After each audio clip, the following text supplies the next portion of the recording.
Welcome to the Grace and Grit podcast, made for women who want their healthiest years to be ahead of them, not behind them. Join your host, Courtney Townley, right now as she breaks down the fairy tale health story you have been chasing all of your life into sensible action steps and lasting change.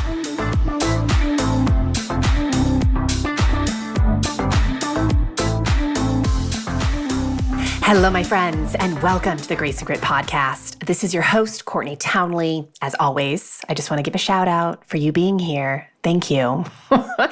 Again, there's a lot of podcasts to be choosing from, so the fact that you showed up here, maybe it's your first time, welcome. If you are a repeat listener, I'm just even more tickled pink that you're here. So thank you for taking time and for thinking this podcast is of value to spend some time with. So we are wrapping up our best summer ever theme on the podcast, which has been really awesome. I've enjoyed it tremendously. I've gotten a lot of feedback from you, the listener, in terms of emails and private messages on social media, and even some commentary in our Women of Grace and Grit Facebook community. So for me, this was a little bit of a selfish theme because I actually probably all of the themes are a little bit selfish because I talk about things that are incredibly relevant to my own life and hope that they also, of course, enhance your life. I'm definitely trying to be helpful to you as well, but I still struggle with all of these things. And Best Summer Ever was something that I really wanted to be intentional about this year. I really wanted to create an awesome summer where I wasn't stressed to the hilt, where I took time out for the things that mattered, and that I really wrapped up my summer feeling like, yeah, that was good. That was a memorable summer. We had a great time. And we are well on our way to doing just that. I hope you are too. We started the month off, this theme, talking about creating a summer of intentional living. If you missed that episode, you can always go back and check it out. We rolled into the second week of this theme talking about body image and all the ways that you can start feeling better about your body right now without changing a darn thing. And last week, we talked a lot about how to maintain your power around food and alcohol, specifically in social settings. So if you missed any of those episodes, obviously, they are available for you to listen to. But remember, we've also created a free roadmap for those of you who may just not have time to go back. If you want the key takeaways to all of the podcasts that we did in this theme, and you want some additional resources and some of my personal notes about this theme, you can head on over to graceandgrit.com/best summer ever and register for the roadmap, which will deliver directly to your inbox. And you'll also get all future roadmaps. So we run the Grace and Grit podcast on monthly themes, and we will provide roadmaps for every theme that we do, which I think a lot of people are finding very helpful. So once again, that's graceandgrit.com/best summer ever. Now, summer reminds all of us of childhood to some degree, I'm sure. I know it definitely reminds me of childhood. Maybe even more so now that I have a child. But, childhood was a time where many of us were less concerned about the opinion of others. I hope there was a part of your childhood, at least, where you really didn't give a rip about what people thought. And we also had far more concern with having fun and exploring and really living life full out, right? That's kind of the beauty of childhood. We didn't have a never-ending to-do list. We didn't have body image issues. Again, I know that those issues can develop really young, but I'm hoping there was at least a fraction of your childhood where you were not dealing with that at all. I wish we lived in a world where that didn't even exist. But the reality is, many of you listening had body image issues at a very young age. And as children, we didn't really feel responsible for other people's happiness.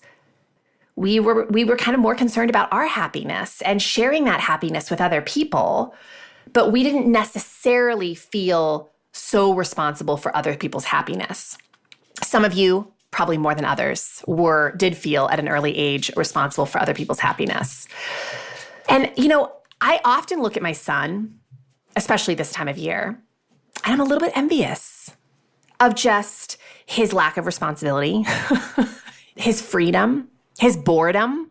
That sounds crazy, right? That I'm envious of someone's boredom. like, I can't even imagine being bored at this stage of my life. And, I don't crave being bored, but there is something really inviting about having a day of boredom. So I look at him and his freedom and his innocence and his real authentic joy. And it's very attractive. It's just very inviting. So most people, I believe, I know I'm one of these women, could benefit from an infusion of that childlike spirit, right? As we get older, we get so serious, so logical, so responsible, so concerned with everyone else having a great summer. And many of us become so controlled. But the crazy thing is, it's not really making us happy or fulfilled to be that way all the time. There are benefits to those things, absolutely. But if we don't have a balance of play and sort of laughter and adventure and connection and creativity, it can really make us feel like we're slogging through the mud, right? That life is just work. And there's a lot of truth to that saying, all work and no play makes Jack, or in this case, Jill, very dull. So today I titled the episode, Coming Home to Yourself. And the things I want to talk about are the things that we don't talk enough about in the space of health and wellness. And those things are play and laughter and adventure and community, definitely creativity and nature. So let's start with the first, which is play and laughter. Stuart Brown, some of you may have heard of Stuart Brown. He's the founder and president of the National Institute for Play in California, and he wrote a book called Play: How It Shapes the Brain, Opens Up the Imagination, and Invigorates the Soul. That's the name of the book. And he says this, he says, our society tends to dismiss play for adults. Play is perceived as unproductive, petty, and even a guilty pleasure. The notion is that once we reach adulthood, it's time to get serious. And between personal and professional responsibilities, there's no time to play. Okay, I, for one, can massively identify with that.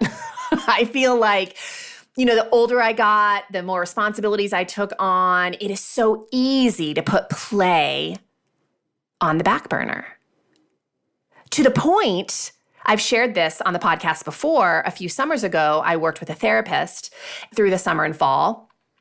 And one of the first things that she helped me identify is, Courtney, like, you are not doing anything to really just be goofy and silly and play. And learning, as she got to know me, understanding that that is just such a part of my nature. I think it's a part of human nature.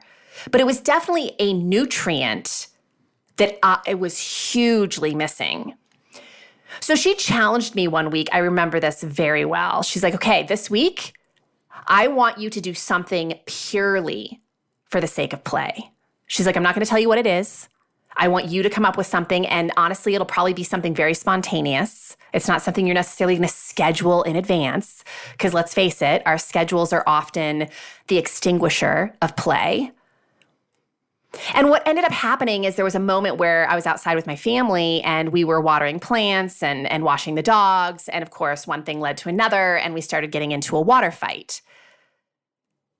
And it was really awesome. So simple, so fun.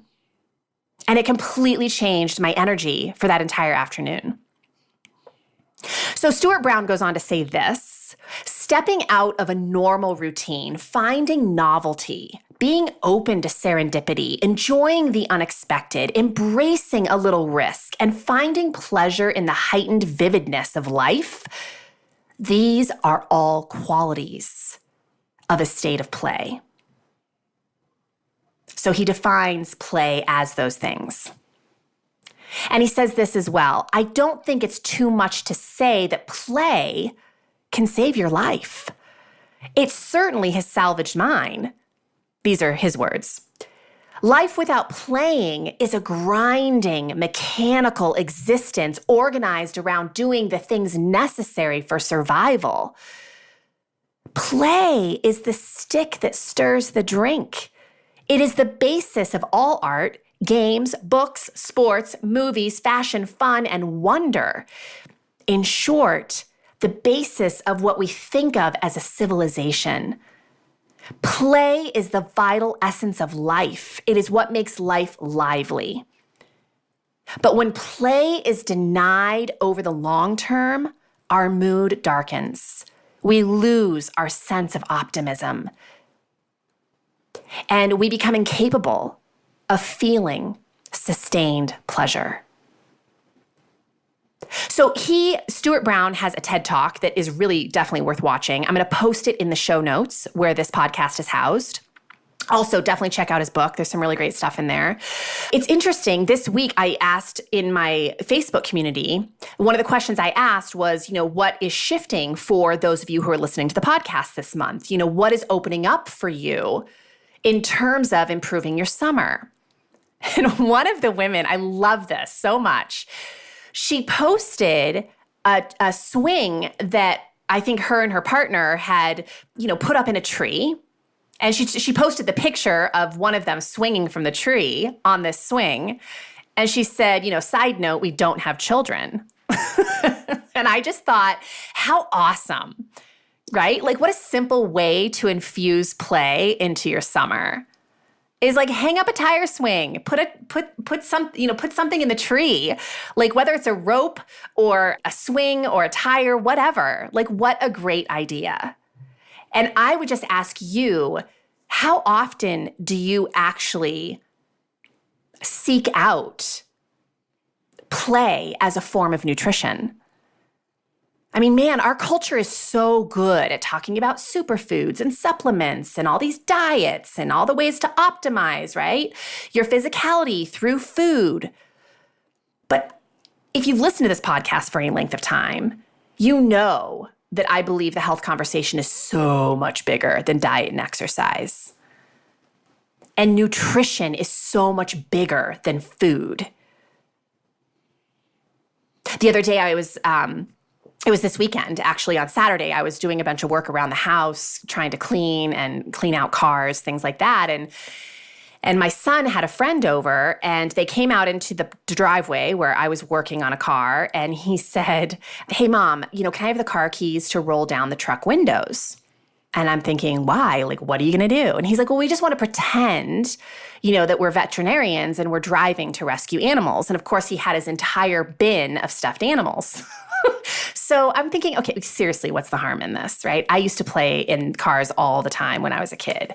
So I rolled down the windows for them. I removed the car keys and they played in that truck for hours, and they had their little walkie-talkies, talking to each other about, the state of the animals. And again, it was just such a reminder of how that is such a natural state for us as humans to seek out play, to imagine, to create. And yet, we so often as adults aren't making time for it. And that is one of the biggest issues, right? We aren't making time for it. We have a house to clean, we have bills to pay, we have jobs to do, we have people to call back, we have obligations. And yet, we are the only people who can manage our time. Nobody's going to do it for us. So you've heard me say this before. It's not that you don't have time. It's that you are making time for the things that are most important to you. And if you say that this kind of thing is important to you and it's something that's missing, I would take a really good look at the time that you are or are not dedicating to this. How can you create more time? Because you can create more time if it's important enough to you. And make a list, right? Make a list, a short list or a long list would even be better, of all the ways that you could infuse more play into your life.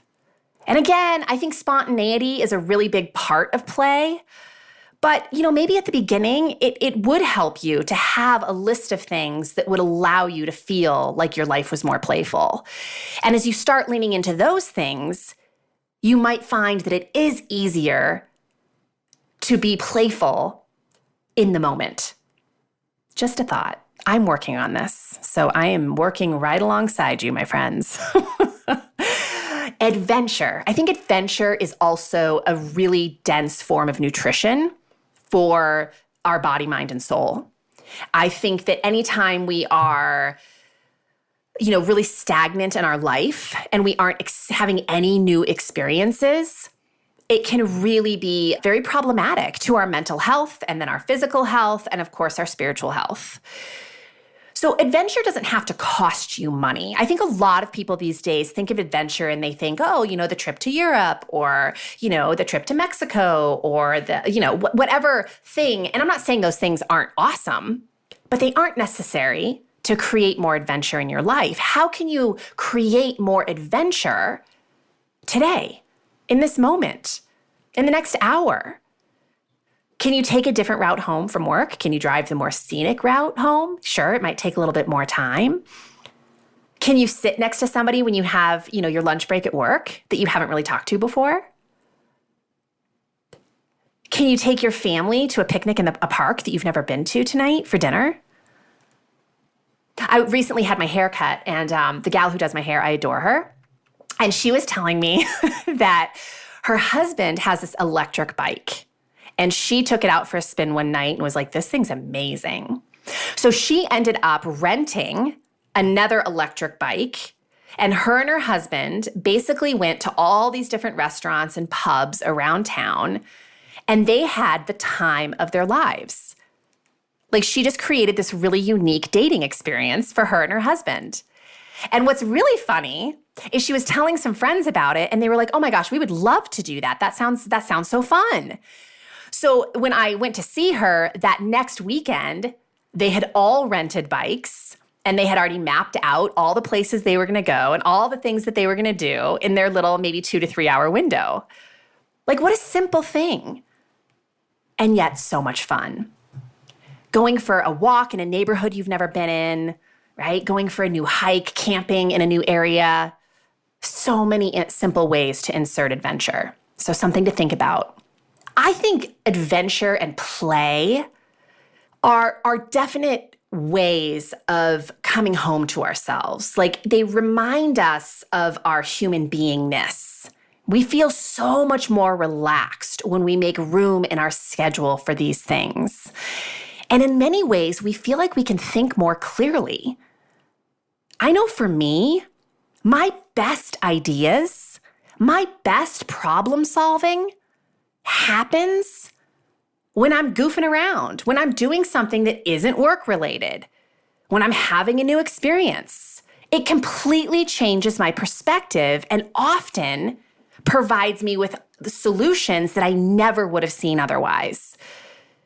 So a lot of us are looking at play and adventure as indulgent and kind of childish, and yet it's so necessary for us to think from a clear-headed space and to be more creative. Another way I think we can come home to ourselves, of course, is connecting with our favorite humans. I'm sure you've had this experience. I know I have, where I have gotten so busy in my life that I will notice that I'm just feeling disconnected from my husband, or I don't remember the last time I called my mom, or it's been a really long time since I've seen my brother. I mean, these are the people that are so close to me. And when that happens, it really wears on me. I feel so sad and so heavy. But I also know that not spending time with those people, it robs me of valuable nutrition. Because when I'm with them, I'm so happy and I really enjoy myself and I have great conversations. And I know all of you listening to this podcast today, you know so many ways that you can take good care of yourself, right? You know that vegetables are great for the human body. You know that lifting weights is beneficial. You know that getting a good night's sleep is valuable to the human body. But so many people, especially this day and age, are drastically underestimating the power of social connection. And there was a landmark study, I'm sure many of you have read of it, that's shown that lack of social connection is a greater detriment to health than obesity, smoking, and high blood pressure. Isn't that wild? Social connection has also been connected through studies to our longevity. It strengthens our immune system. It helps people to recover and heal more quickly. So to underestimate the importance of social connection is really to the detriment of our health. And I know that many of you are seeing this a lot more in the media, right? We're seeing a lot more about the importance of social connection and how detrimental isolation is. People who feel more connected to people, which, by the way, I find it really interesting, can be just a psychological connection. So as long as you believe that you are connected to other people and you really believe that in your core, you will still experience these benefits. It doesn't mean you have to be in the physical presence of these other people. However, I would highly recommend that you spend time with humans in the flesh. There's a lot of benefit from touching other humans, from being in close proximity to other humans. We release the hormone oxytocin, which is basically a counterpart to cortisol. It helps us to manage cortisol in our system, which many of you know is like the primary stress hormone. And we are basically marinating in cortisol, many of us, because of the way we're living our lives.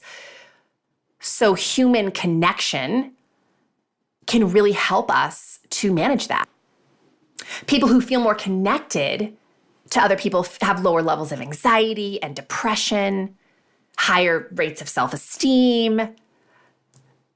There's just so much benefit from making time to be with our girlfriends, to spend time with our family, to make new friends. And this is something that I have definitely rumbled with as I've gotten older. Making new friends as an adult can sometimes be challenging. And the best way that I have found to kind of instigate that and to sort of, create that for myself is I think of the things I'm interested in. And then I spend time with people who are also interested in those things. So I'll tell you, I have met some of my best friends and some of my greatest connections over the course of my life on the dance floor. I mean, these are people that I don't know that I would have ever met in any other way, but we had this common passion for dance. We met in a social situation, and then we just stayed connected over the years. So anytime I'm visiting a new city, I go dancing. And I will absolutely go dancing alone. Because people will communicate with you very differently when you're alone. I mean, obviously, yes, there's always those skeevy men, right? Looking for a date. That's not what I'm talking about. Women will talk to women more easily when someone is alone. So I know it's scary to have these experiences by ourselves, but I have found that I have met so many people when I'm willing to go places by myself. And please don't hear me say my husband's not invited. My husband's always invited when he's around, but I travel a lot and he's not with me on those trips. And so I'm not, I still go out and I still socialize and I still try to connect with other people. And here's the other thing I want you to hear about connectedness with other people is it doesn't have to be around food and alcohol. And ladies, this is something that a lot of you are really struggling with because you have built your entire social community around food and alcohol.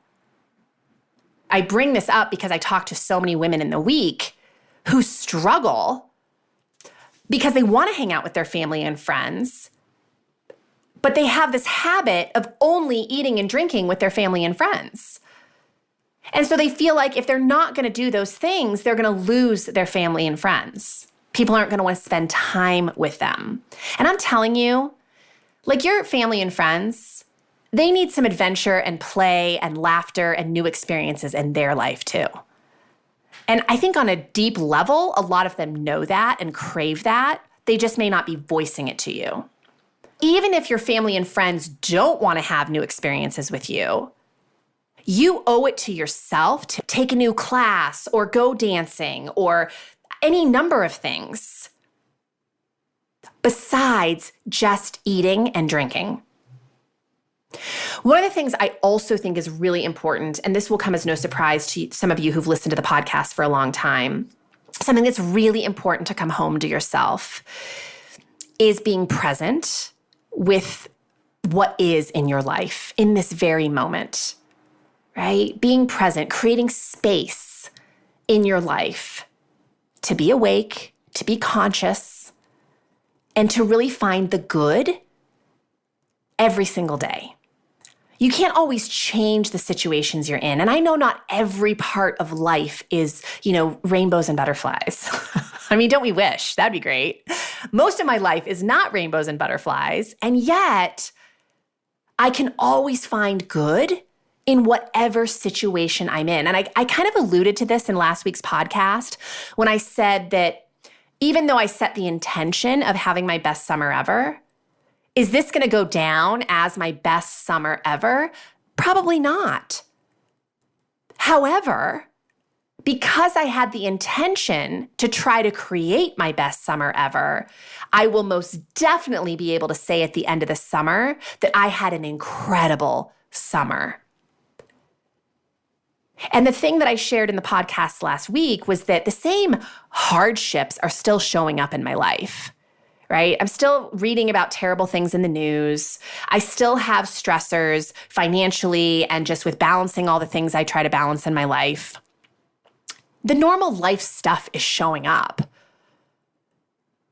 But rather than focus on the hardship of the thing, I'm trying to find the silver lining in everything and really focus on the good that is right in front of me. So you can't always change the situation. So as you go through this last month of summer, right, some things are going to show up that you wish hadn't showed up. You can't change the situation itself. Life is going to happen, but you can definitely change how you respond to what shows up. And the way you change that is you wake up to show up. You have to stay aware of how you're behaving, how you're thinking, and you have to look for all the things to be grateful for, even in the hard stuff. I read a quote years ago, and I'm sure this is like an overused quote. I don't know, it was the first time I'd ever heard it. It said, you don't have to be grateful for all things, but you do need to learn how to be grateful in all things. So I'm not grateful when someone I love passes away, but I can be grateful in the moment for having the support of my family and friends as I'm mourning, and for having all the memories that I have of the people that I love that have passed, right? There are things I can always be grateful for. I don't love certain bills that come in the mail, but I'm really grateful that I have the money to pay for these things. And that shift has been really profound for me. So I follow a gal named Hannah Brenchner. As many of you have probably heard of her if you have followed me for a while, because I bring her up once in a while. She's a phenomenal writer. And she wrote a book this past year called Come Matter Here. And it's really all about this principle of owning your life. Like, no matter how messy it is, like, be in it. Be all in. And embrace that this is your life. And I just want to read you a little passage from it that I think that is really beautiful and speaks to this. She says, more than anything, I hope you know how much it matters that you're here. You're not waiting to arrive. There are people who need you. There are miracles waiting in the wings for all of us, but we have to be able to wake up and see them. There's no reason for them to come sauntering onto the stage if we aren't in the audience. attentive, and ready. If I'm on my phone, I miss it. If I'm stuck in my head, I miss it. If I'm handing over my boarding pass to fear, I miss it. And I love that. I think that's so great because we do miss so much because we're so distracted. And this brings us back to where we started with this whole concept of inserting more play and laughter and adventure and connection into your life. Because you know what you can't do, or you know what you're more likely to do with those things is be present. When you're having a new experience, part of the reason we have such an amazing emotional response to new experiences is because we're freaking present. We're taking a new hike, so we're noticing. But if you drive the same way home every day, you stop noticing. You hang out with new people and you're interested because you don't really know them. You're not making assumptions. But you hang out with someone you've been with for years and, you think you know them. When we play, you can't play and be thinking about all the things you need to do at the same time. That's doesn't work. That kind of defeats the whole purpose of play. You have to be fully present. So get off your phones. Get out of your heads and stop letting fear drive the show. Make August amazing. Be fully in it and look for new ways to bring in more play, more laughter, more new friends, more connection, and see how that nourishes you, because it will nourish you, my friends. That's all I have for you today. Thank you for kind of going on this journey with me this past month. It's been so fun for me. I hope it's been helpful to you. And next month, I have all kinds of great things planned. So I hope you will come join me again next week. Remember, if you want that little outline for all of this month's content, you can just head on over to graceandgrit.com/best summer ever. And if there's anything you want me to know, anything that's really landed, you can always email me, Courtney@graceandgrit.com. I hope you have a fantastic rest of your week. Well, weekend. I guess this is landing on a Saturday, but I don't know when you're going to be listening to this. So wherever you are in the week, enjoy it. And I will talk to you very soon. Take care.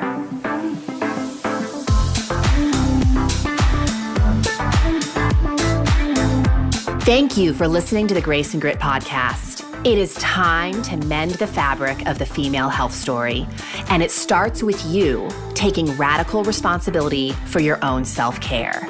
You are worth the effort, and with a little grace and grit, anything is possible.